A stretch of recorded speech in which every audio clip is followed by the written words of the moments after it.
यहाँ पर पहले मैंने एक ड्राफ्टिंग समझाया था। अगर आपने ड्राफ्टिंग वीडियो नहीं देखा है तो उसका लिंक मैं डिस्क्रिप्शन के नीचे दे दूँगी, आप जाकर वहाँ पर वो वीडियो देख सकते हो। आज मैं आपको कपड़े पर फुल कटिंग और सिलाई में यहाँ पे दिखाऊँगी।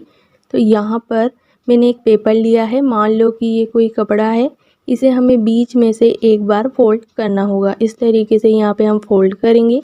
ये वाली जो साइड है ये है फोल्ड साइड। यहाँ पर सेम मैंने कपड़े को भी कुछ इस तरीके से फोल्ड किया है। उसके बाद देखो ये जो कॉर्नर आपको दिखाई दे रहा होगा, इस कॉर्नर से आपको यहाँ पे ये उठाना है और यहाँ पर ये जो कॉर्नर है इस कॉर्नर के साथ हमें यहाँ पे मिलाना होगा। इस तरीके से यहाँ पे मिला देंगे। इसी तरह मैं यहाँ कपड़े को भी कुछ इस तरीके से फोल्ड कर दूंगी और उस किनारे से ले जाते हुए इस किनारे तक हमें यहाँ से मिलाना होगा। इस तरीके से इसे यहाँ पे सेट करेंगे। ये वाली जो साइड है फोल्ड साइड है, ये पूरा यहाँ से ओपन है। इस तरीके से जैसे मैंने पेपर में यहाँ फोल्ड किया है उसी तरह मैंने कपड़े को भी यहाँ पर इस तरीके से फोल्ड किया है। नीचे साइड आपको यहाँ सेटिंग करनी होगी क्योंकि यहाँ लंबाई हमारे कम आ रहा है, तो यहाँ पर हमें ऊपर हाफ इंच छोड़ते हुए पेपर को यहाँ पे रखना होगा। कोई भी एक सिंगल पेपर आपको यहाँ पे लेना है और इसे इस तरीके से रखेंगे। कपड़े के ऊपर ध्यान रखना है, ये जो कपड़ा है इसको हाफ इंच ऊपर हमें रखना होगा। आप यहाँ पे देख सकते हो नीचे यहाँ पे कपड़ा है और पेपर जो है मैंने हाफ इंच के हिसाब से मैंने ऊपर यहाँ पे चढ़ाया है। पेपर को सेट करने के लिए मैं यहाँ पे पिन लगा दूंगी। इस तरीके से हम इसे पिन लगा देंगे। पेपर जो है आपको इसी साइड किनारे पर यहाँ पे पेपर लगाना होगा, दूसरी साइड हम यहाँ पेपर नहीं लगाएंगे, सिर्फ इस साइड ही हम यहाँ पे पेपर लगाएंगे। पेपर जो है यहाँ अच्छे से सेट हो चुका है। अब आप देख सकते हो कि ये वाला जो कॉर्नर है ये फोटो फ्रेम में यहाँ पे नहीं आ रहा है, इसीलिए मैं यहाँ पेपर में समझा रही हूँ। यहाँ पर इस साइड हमने यहाँ पे इस तरीके से यहाँ पे पेपर लगाया है। यहाँ पर कैमरे को पकड़ने वाला कोई नहीं है, आपको समझ में आए इसीलिए मैं आपको पेपर पे मैं दिखा रही हूँ। मान लो कि नीचे वाला कोई पेपर है, यहाँ पे हाफ इंच सिलाई मार्जिन जाएगा और ऊपर की साइड भी हाफ इंच सिलाई मार्जिन चला जाएगा।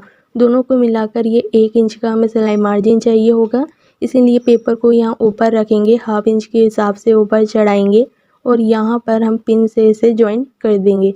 जैसा कि मैंने यहाँ कपड़े में समझाया है ऐसा ही मैंने पेपर में समझाया है। दोनों देख सकते हो कि कपड़ा और पेपर दोनों इस तरीके से यहाँ पे दिख रहा है एकदम बराबर। यहाँ पर अब हमें कमर की गोलाई का माप लेना होगा, तो यहाँ कॉर्नर में इंची टेप को ऐसे रखेंगे। जो भी कमर की गोलाई है हम उसका निशान यहाँ पे लगाएंगे। कमर की गोलाई का नाप कैसे लेते हैं ये मैं ड्राफ्टिंग में समझा चुकी हूँ। यहाँ पर इस तरीके से राउंड में कमर की गोलाई यहाँ पे बनाना होगा। अब मैं आपको कपड़े पर पूरा राउंड शेप यहाँ पे देना बताऊंगी। कॉर्नर में इंची टेप को रखेंगे, यहाँ पर कमर का निशान लगाएंगे 12 इंच पर। यहाँ मैं 12 इंच पर मार्क करूँगी, फिर कॉर्नर में इंची टेप को रखेंगे और यहाँ फिर से 12 इंच पर हमें मार्क करना होगा। इस तरीके से यहाँ 12 इंच के हिसाब से हमें एक सर्कल यहाँ पे बनाना होगा। यहाँ पर अब हम अच्छे से इसे राउंड शेप देंगे और इसे गहरा करेंगे। जैसा पेपर में है वैसा ही कपड़े पर यहाँ पे बनाएं। अब हमें आसन की लंबाई चाहिए, तो ये वाली जो लंबाई है ये है 12 इंच। 12 में से हम 1 इंच कम करेंगे यानी कि 11 इंच। 11 में अब हमें सिलाई मार्जिन चाहिए, तो यहाँ पे 11.5 इंच पर हम यहाँ मार्क करेंगे। अंदर की साइड में यहाँ पे 2.5 इंच यहाँ से मैं आगे आऊँगी। आप चाहो तो 3 इंच भी आ सकते हो। ये वाला जो कॉर्नर है इस कॉर्नर को हम इसके साथ यहाँ पे मिलाना होगा। इंची टेप को ऐसे रखेंगे और यहाँ पर इसे ऐसे मिला देंगे। आप चाहो तो यहाँ पे स्केल से भी यहाँ पे लाइन को मिला सकते हो।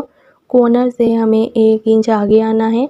जैसे हम आर्मोल का शेप देते हैं बस हमें वैसे ही यहाँ पे इस तरीके से शेप देना होगा। तो यहाँ पे ऊपर की जो ड्राइंग है वो कंप्लीट हो चुका है। यहाँ पर मैं पेपर में भी बता रही हूँ, जैसे कि हमने आसन की लंबाई यहाँ पे लिया 11 इंच, फिर हम अंदर की साइड आए थे 2.5 इंच। यहाँ पर इन दोनों पॉइंट को ऐसे मिलाया था और यहाँ से हमने राउंड शेप दिया था इस तरीके से 1 इंच आगे आकर। यहाँ पर अब हमें लंबाई लेना होगा। लंबाई लेने के लिए आप देख सकते हो ये जो कमर की गोलाई का मार्क किया है इसी जगह आपको इंची टेप को ऐसे रखना है इस तरीके से, और जो भी लेंथ है आपको यहाँ पे मार्क करना होगा। इस तरीके से मार्क करेंगे। कपड़ा जो है यहाँ पर कॉर्नर से दिखाई नहीं दे रहा है, इसीलिए मैं पेपर के ऊपर यहाँ पे दिखा रही हूँ। यहाँ पर इस तरीके से मार्क करेंगे, पूरा राउंड शेप यहाँ पे देंगे। इंची टेप को उठाते जाएंगे, जो भी लेंथ है उसे मार्क कर देंगे। मार्क करने के बाद इन लाइनों को इस तरीके से गहरा कर देंगे। ये कुछ इस तरीके से यहाँ पे दिखेगा। यहाँ पर जैसे हमने ये बनाया है सेम ऐसे ही कपड़े पे बनाएंगे। इंची टेप को यहाँ रखेंगे कमर लाइन के पास में, जो भी लेंथ है उसका निशान लगाएंगे। लेंथ जो है यहाँ पर 35 इंच पर मार्क करूँगी। आप देख सकते हो कि ये जो पेपर है मैं वहाँ पर एक पेन की मदद से मार्क कर रही हूँ।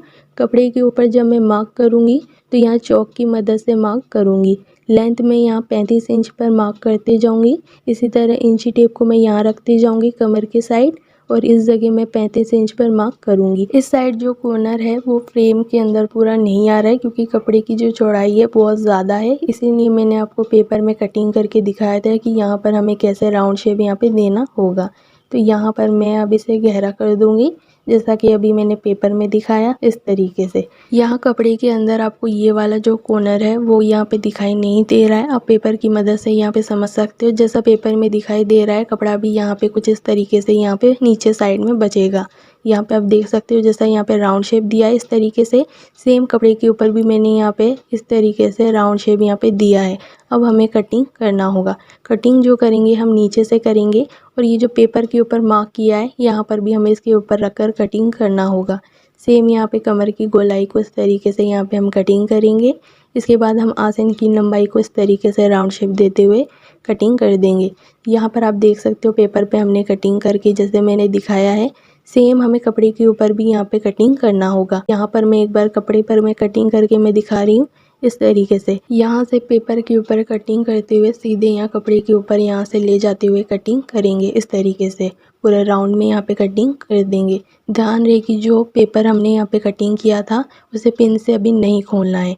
यहाँ पर पूरा राउंड शेप देते हुए यहाँ पे कमर की कटिंग इस तरीके से करेंगे और यहाँ पे जो आसन की कटिंग होगी वो भी कुछ इस तरीके से यहाँ पे राउंड शेप देते हुए कटिंग कर देंगे जैसा कि पेपर में अभी दिखाया था। तो यहाँ पे देख सकते हो हमारी जो कटिंग हुई थी वो कुछ इस तरीके से दिखेगा। ये वाला जो न्यूज़पेपर है ये पूरा वेस्ट हो जाएगा इस तरीके से। यहाँ पे ये जॉइंट यहाँ पे रहेगा, अभी पिन को भी नहीं खोलना है। इन दोनों पीस को अब हटा सकते हो। हमारा काम यहाँ पे हो चुका है। ये वाला जो पीस है इसकी अभी हमें ज़रूरत पड़ेगी। यहाँ पर अब आप पिन को हटा सकते हो।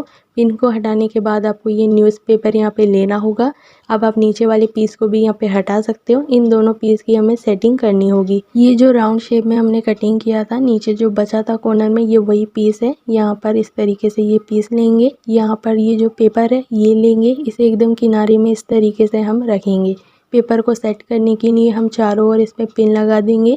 पिन लगाने से क्या होगा, ये कपड़ा बिल्कुल भी हिलेगा नहीं और ये अच्छे से यहाँ पे सेट हो जाएगा। यहाँ पे अब आप देख सकते हो पेपर जो है वो अच्छे से सेट हो चुका है। अब हमें यहाँ से इसे ले जाते हुए कटिंग करना होगा। कटिंग जो कर रही हूँ मैं पेपर के एकदम किनारे किनारे से मैं यहाँ पे कटिंग कर रही हूँ। कोई भी कपड़ा मैं यहाँ पे बिल्कुल भी एक्स्ट्रा कटिंग मैं यहाँ पे नहीं कर रही हूँ, क्योंकि जो एक्स्ट्रा कटिंग था वो हमने सिलाई मार्जिन 1/2 इंच के हिसाब से पहले ही यहाँ पे कटिंग करके रख लिया था।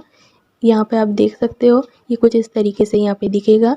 इस वीडियो में मैंने आपको यहाँ पे कटिंग समझाया है। अगले वीडियो में मैं आपको फुल यहाँ पे सिलाई समझाऊंगी। मेरे यहाँ पे समझाने का तरीका अगर आपको अच्छा लगा है तो चैनल को लाइक करें, सब्सक्राइब करें, बेल आइकन ज़रूर दबाएं और मुझे कमेंट करके ज़रूर बताएं कि मेरे समझाने का तरीका आपको कैसा लगा, ताकि आगे भी मैं आपके लिए ऐसी और वीडियो ला सकूँ। आज के लिए इतना ही।